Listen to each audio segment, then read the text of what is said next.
Another humid day in the 90s in BC. Oh, this is a scorcher. It's makes me want to jump down one of these trout creeks. Had a 2-hour oil change. That's how long it took them. But that gave me enough time to walk over to the A&W and have a frosty mug of A&W root beer. God, that's good on a hot day.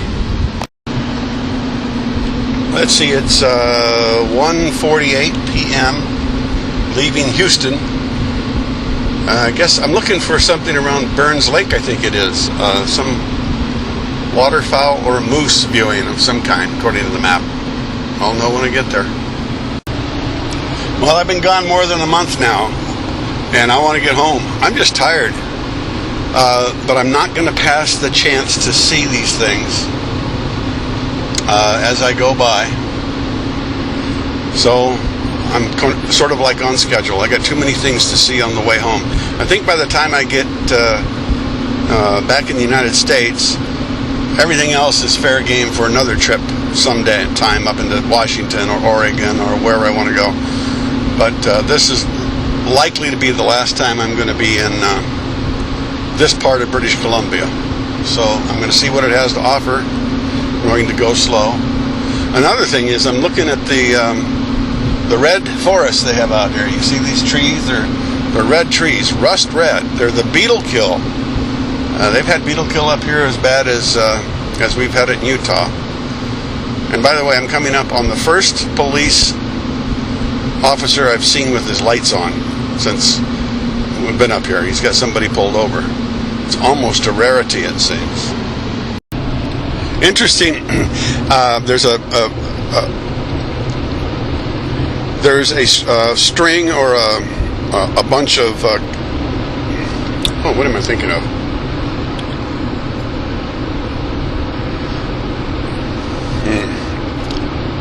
There's a string of tire stores up here called Canada Tire. They're hardware and all kinds of other stuff too, RV supplies.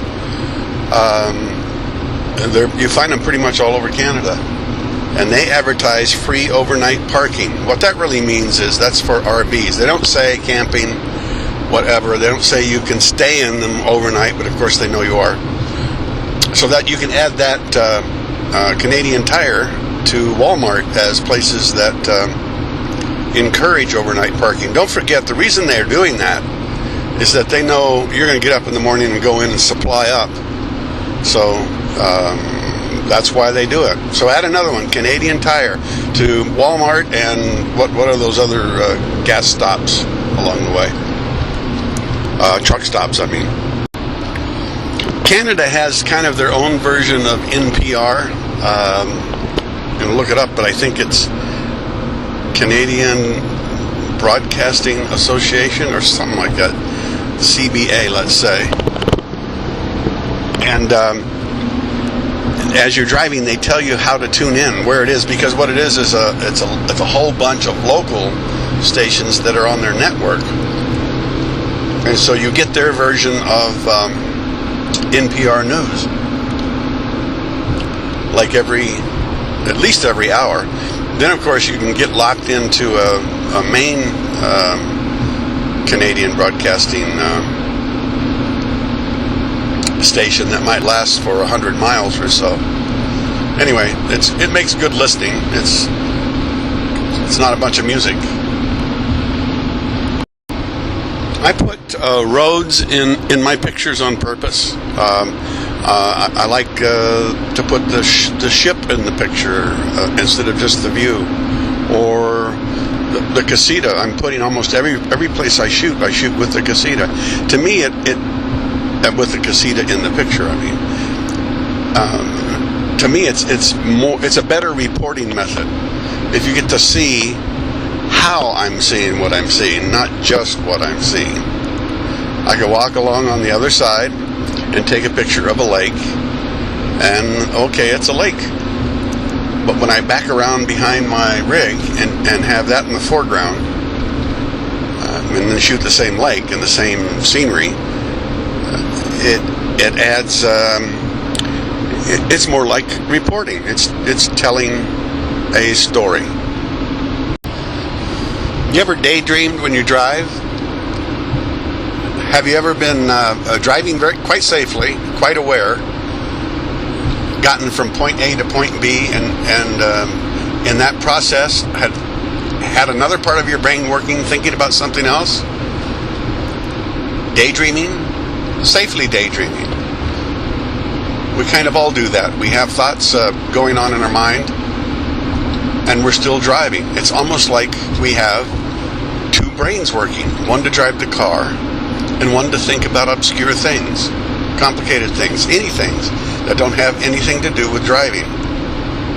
Well, we do have two brains, one half and another half.